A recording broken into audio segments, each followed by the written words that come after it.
Hello and welcome to the Week 9 video for early Christian history. It is the second of the two quarters of our year. I mentioned in class last week that the first quarter kind of covered the first 500 years or so after the birth of Christ up to roughly the year 500 AD. The second quarter specifically covers the years 500 to 871. Now that's not really a round number, but if you know anything about history, 871 in terms of Western history is a pretty significant year. We'll get to that in a second. But for right now, this second quarter is going to focus on that time period. It's more or less now what is commonly referred to as the Dark Ages. The Dark Ages runs roughly from the fall of the Western Roman Empire, which we mentioned last week, about 476, to about the 1000s thereabout. It marks a period where the Dark Ages really applies only to the portion of Europe that we often look to and we've been focusing on. Again, predominantly the land that was once the Western Roman Empire.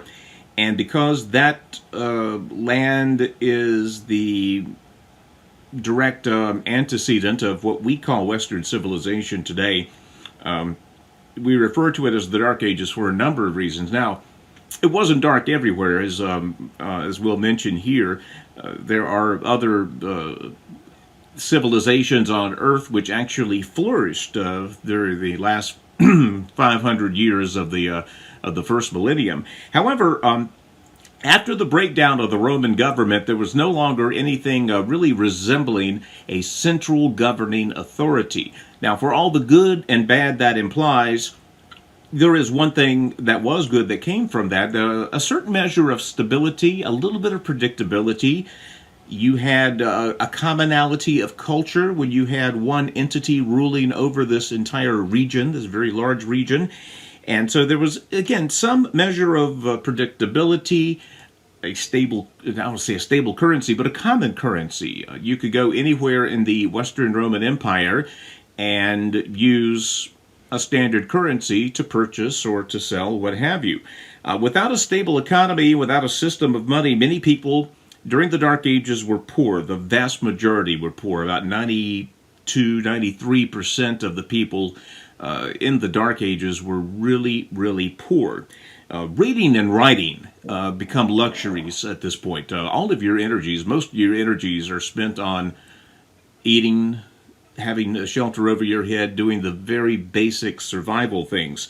And so it's very easy that once life gets very chaotic and all your energy is consumed with just existing, you don't have much time for the arts and the sciences, higher learning. You're just trying to survive.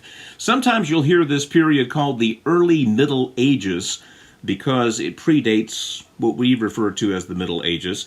Sometimes it's called pre-medieval, but basically this era from 476, fall of the Western Roman Empire, to 871 in particular with this unit, referred to as the Dark Ages. Not a lot of people were writing stuff down for posterity. A lot of what we know about the Roman Empire was because they, again, with a measure of stability, had time to record history, to leave us behind information on exactly what was going on.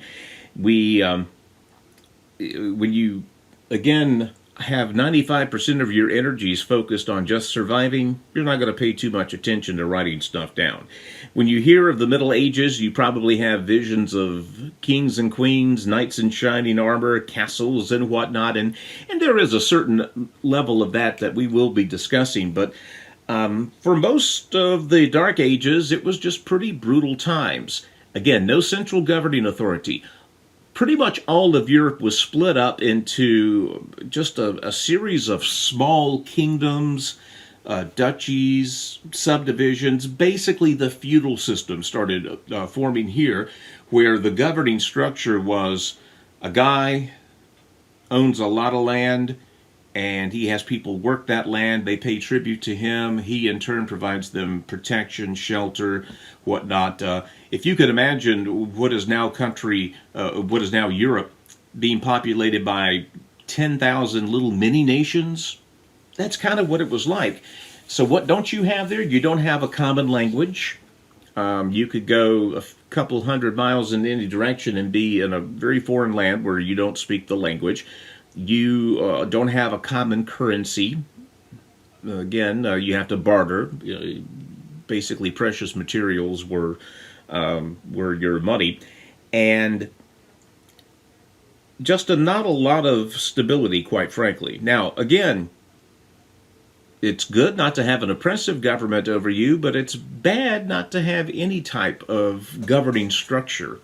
That invites room for vacuums, power vacuums, and again, there is something to be said for having a certain measure of predictability. And without the Roman Empire, again, for all the bad that it often did, there was an awful lot of good too. And this resulting series of chaos created kind of a Wild West atmosphere where, again, you had like thousands of independent little kingdoms, fiefdoms, serfdoms, whatever you want to call them. But again, it was not the case throughout all of the world at the time. As we will find out as we continue on, while the Western Roman Empire fell and disappeared, the Eastern Roman Empire, renamed the Byzantine Empire, was thriving. They had a boom during what Europe called the Dark Ages. It was, of course, they had moved the capital there. Remember, Constantinople, or Diocletian split the empire. Constantine brought it back together and moved the capital of the Western Roman Empire to Byzantine. Then they called it Constantinople. Now it's called Istanbul in Turkey.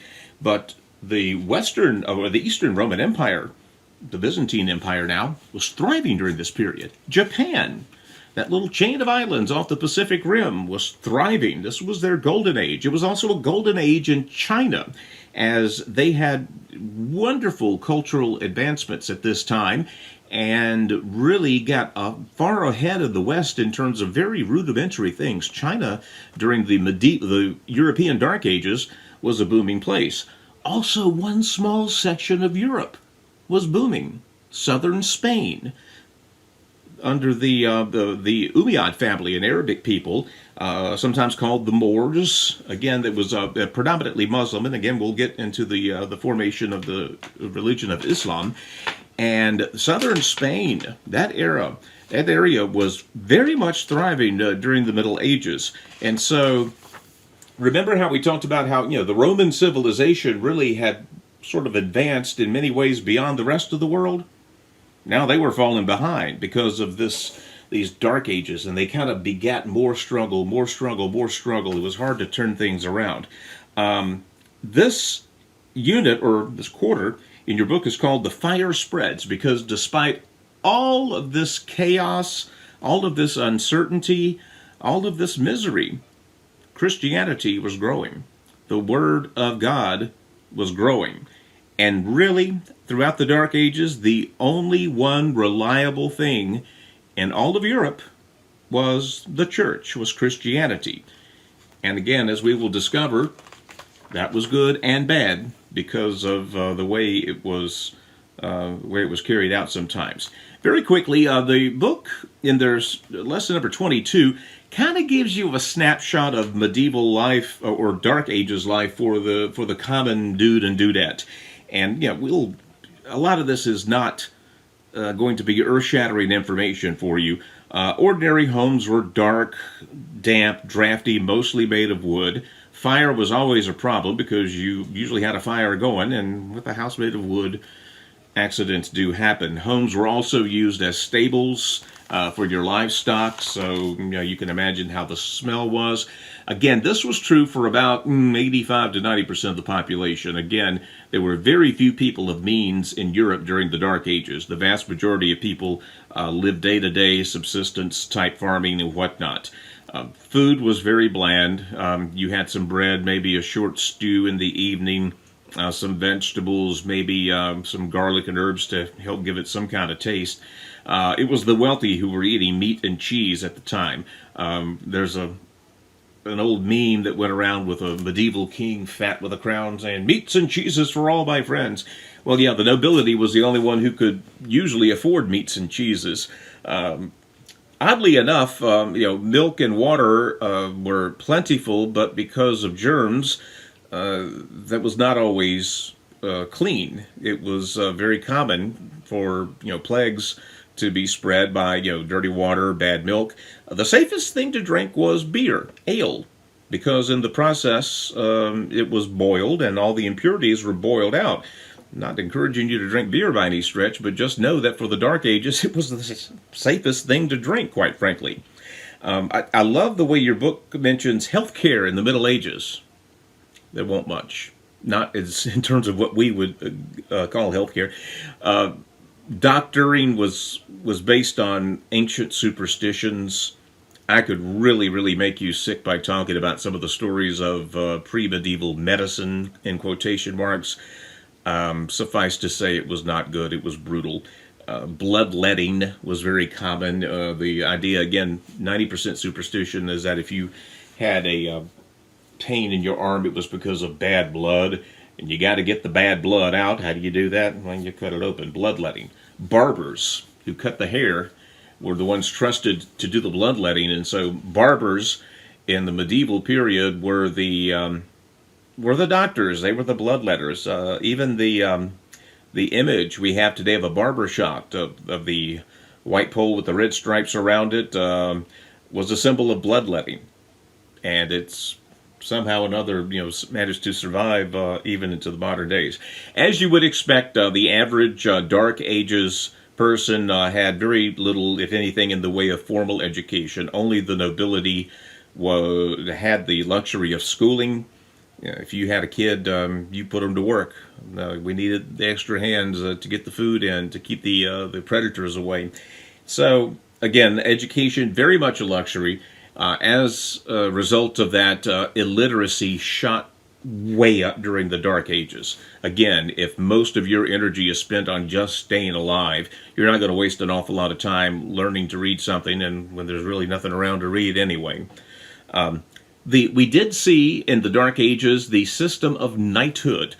Knights in the pre-medieval period, and it continued through the Middle Ages, but knights in the pre-medieval period were more or less like sort of like a police department for the feudal lord, or for the landowner, or for the local baron. Again, it takes on all kinds of names: lord, laird, baron, what have you.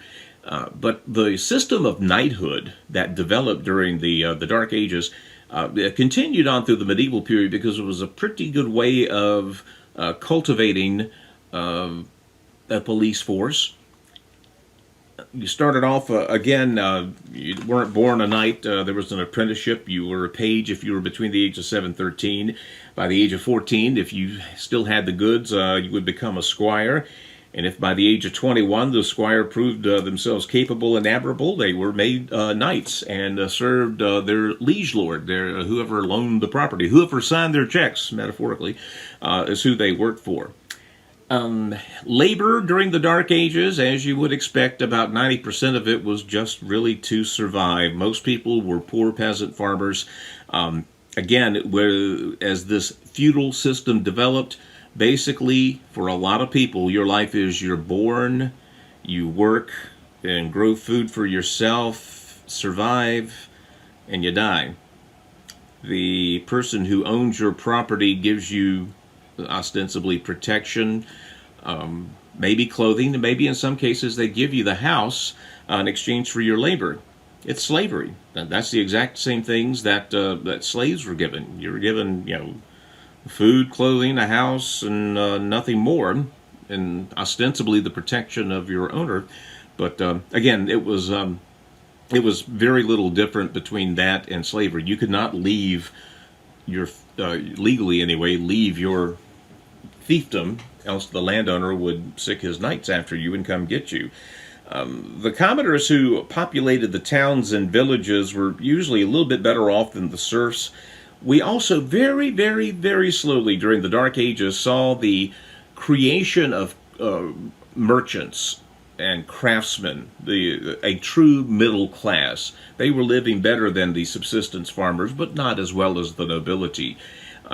You'll notice in a lot of the old European towns, if you go into a shop, it's a two, three, four-story building where the upper floors is where they lived. A good craftsman, a silversmith or something, would be granted the house by the landowner and get to live there and work there. And their conditions were a little bit better. One of the things that did form in the Dark Ages was the idea of trade guilds. Let's say the local silversmiths got together and decided to, it was almost in its own way like a labor union, where these tradesmen, when you can do something that very few others can do, you have leverage over other people who want that service. And you can, if you work with others, you can make sure you get a fair price. Now, at that, you could also do bad things, set prices and price people out. And again, much like with the knighthood, you had you started off as an apprentice, became a journeyman, and then maybe a full master after that. But this system of trade guilds began in the Dark Ages. But for most people, again, the lion's share of the population, life consisted of subsistence farming, basically growing enough to stay alive. Again, as we mentioned, the church began spreading during the Dark Ages. Really, it was the one and probably only cohesive thing, predictable thing in all of what's now Europe. The medieval church really became the foundation of all civilization. For several centuries, really, your two choices in terms of interacting with people outside your family was, I've called it the tavern or the cloister. You could either go get drunk in the tavern or go to church, and that was it. Those were your choices. Of course, a lot of people did both and still do. The lives of the rich and poor were all touched by the church in some way. The priests were responsible for teaching the faith, obviously, baptizing children, performing weddings, burying the dead. Pretty much the same thing priests have been responsible for even back to the time of Aaron in the Old Testament. Again, the system of the church, when we say church, we're talking about the Roman Catholic Church in this case. The system of the hierarchy of the church began forming here. And even to this day, the Roman Catholic Church is very hierarchical. I mean, there is a clear chain of command, and this was developed during the Dark Ages. At the lowest level was the parish priest, basically, who lived near the church in a home that was really about the same as everyone else. They, of course, conducted the services on Sundays, but and they were expected to keep an eye on everyone's moral behavior. They took care of the sick, all of those things. Monks and nuns did this to a certain degree, but again, they were sort of separatists, so they weren't like the parish priest. The parish priest lived among the people. Think about the pastor at your church, kind of a good example. Above the parish priest was the level of bishop. Bishop usually lived in a much larger town and managed a subdivision called a diocese, which usually consisted of several of churches run by the parish priests. He took on what used to be the role of a Roman governor, kind of being the authority for a certain set of land. Again, we're talking about the time period after the collapse of the Western Roman Empire, so there were no more Roman governors around. The bishops of the church began taking on that role. They helped settle court disputes, marriage bickering or whatever.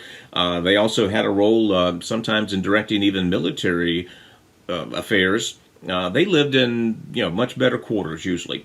Above the bishops were the archbishops, and they were generally in charge of about 10, 12, or sometimes 20 bishops or dioceses. They ruled what's called a province. Province, in terms of size, is closer to what we would regard a modern nation in Europe. The cathedrals of the early Middle Ages were occupied by the archbishops, so you get an idea. As the church continued on, one of the last emperors, Valentinian III, decided that all the archbishops should be in obedience to one head archbishop. Now, since Rome was still the largest city in Europe and still the capital of the Western Roman Empire, it was decided then that whoever is the Archbishop of Rome should be the head of the entire church. They began calling that person the Pope. Pope being a Roman or a Italian, or Latin it would be in this case, term that means Papa. So the Pope, the idea of the Pope, the head of all the archbishops, takes over the leadership spot of the Roman Catholic Church.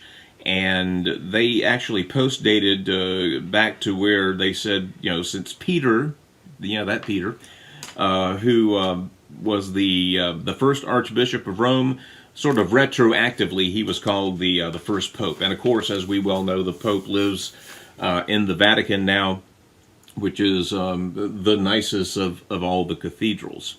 Lesson 23 is another one of those parts of history that is rooted in fact, but is mostly fiction as we understand it. We're talking about the legend of King Arthur and the Knights of the Round Table. Everybody has heard of this.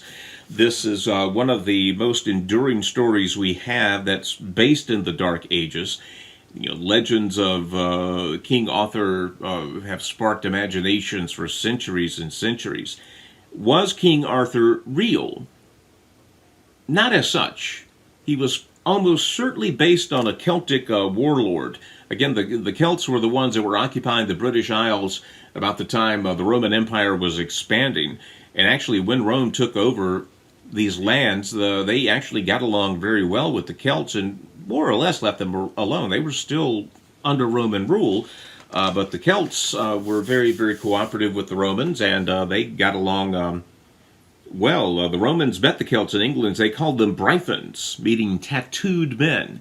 So again, like we talked about last week with Ireland, the island of what's now Great Britain was a wild place. It was not the sort of the prototypical blonde-haired, blue-eyed, Western dude or dudette. These were like wild, tattooed humans, like you would probably associate with an Aboriginal or barbarian type tribe. They called them Brythons, meaning tattooed men, and of course that came to be called Britons, and which is continued on to this day.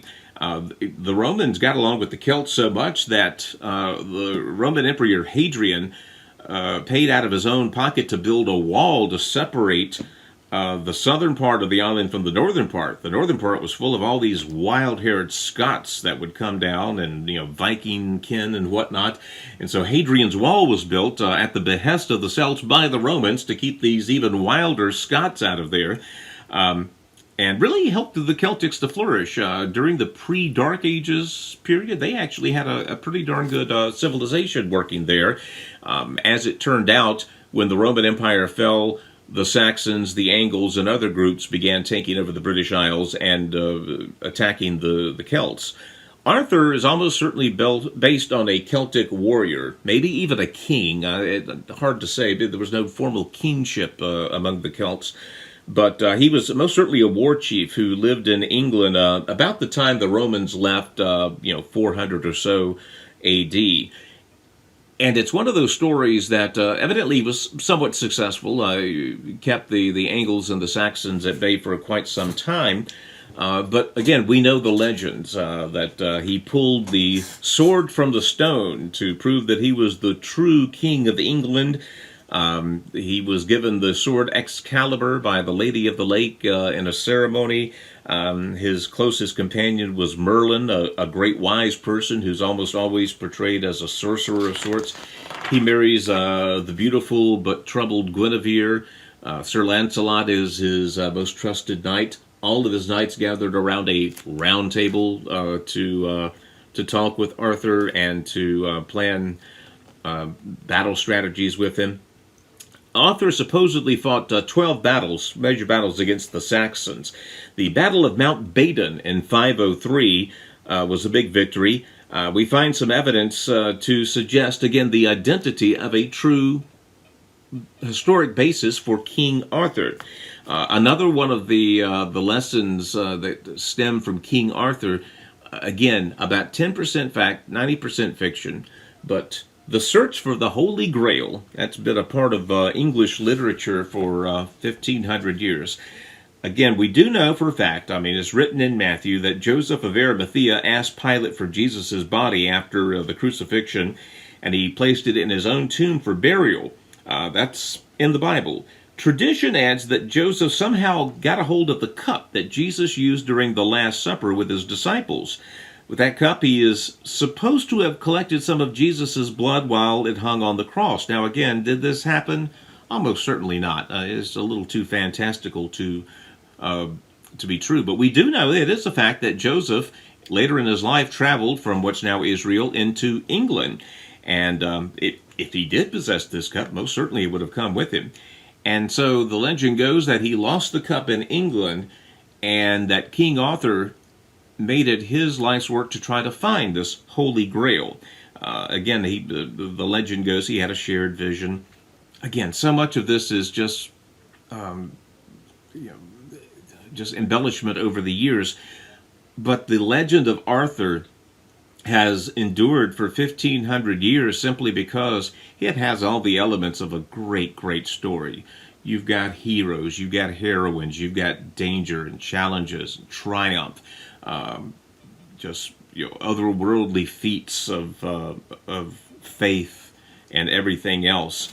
The legends around Arthur are just, again, part of our modern culture.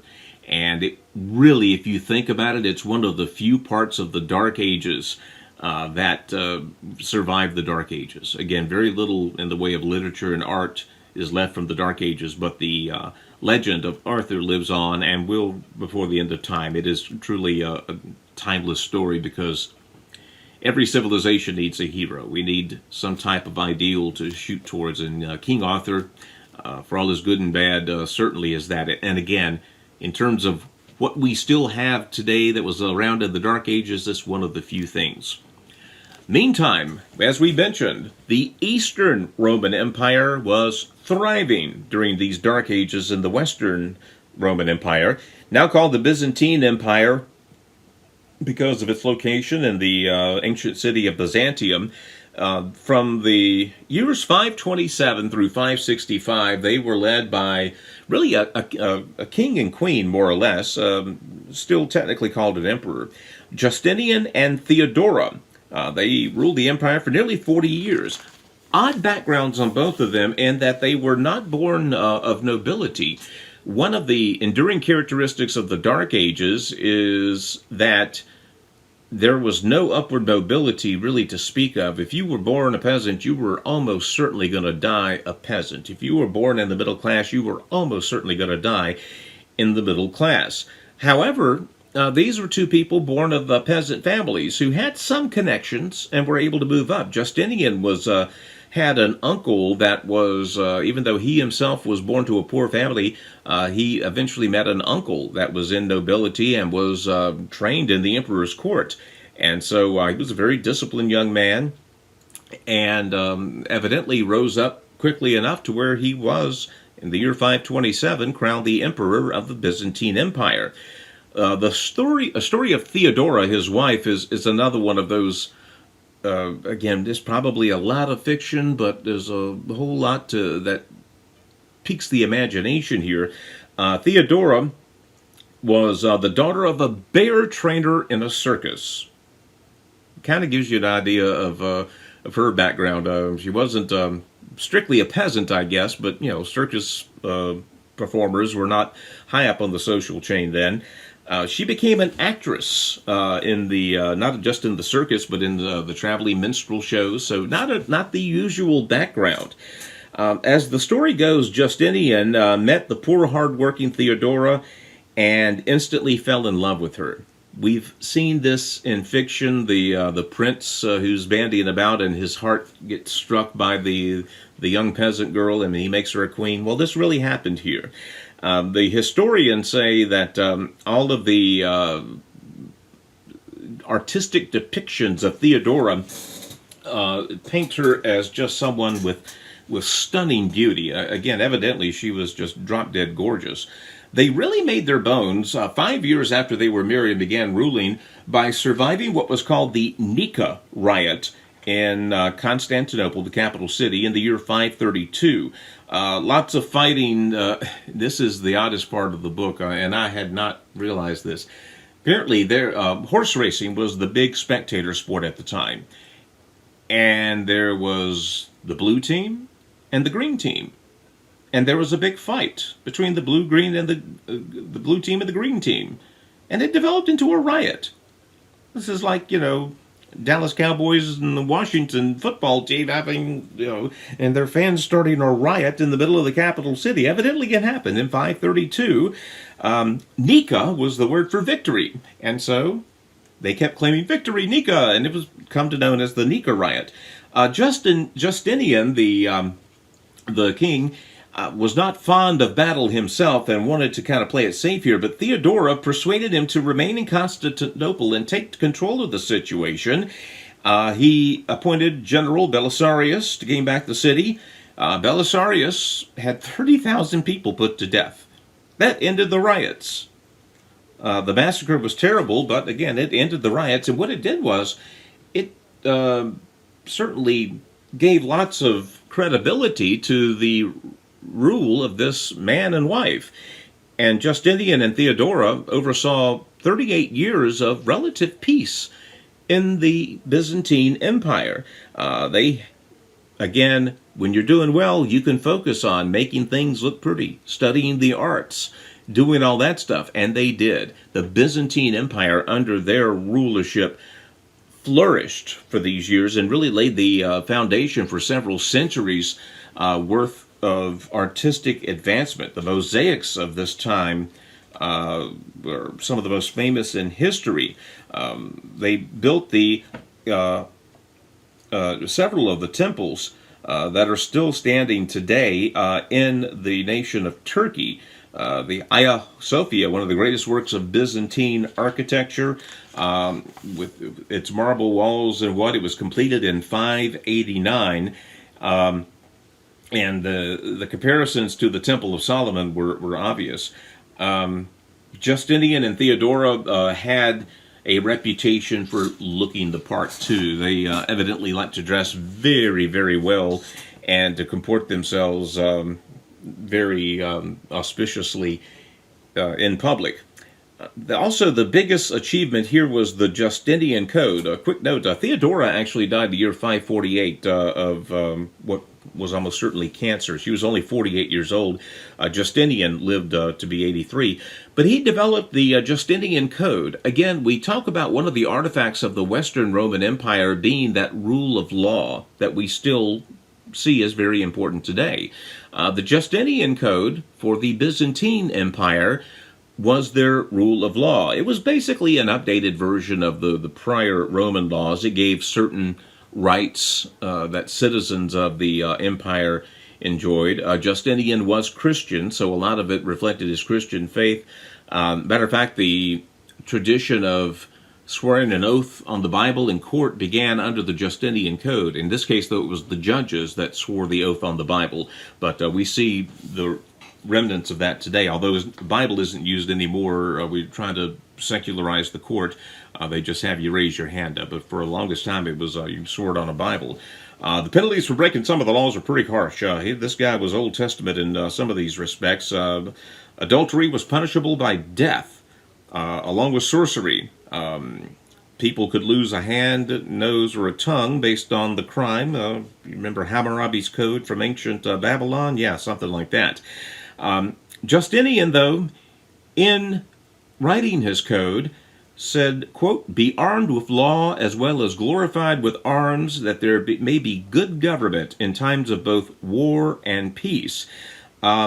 Justinian recognized that a civilized government was valuable as an army.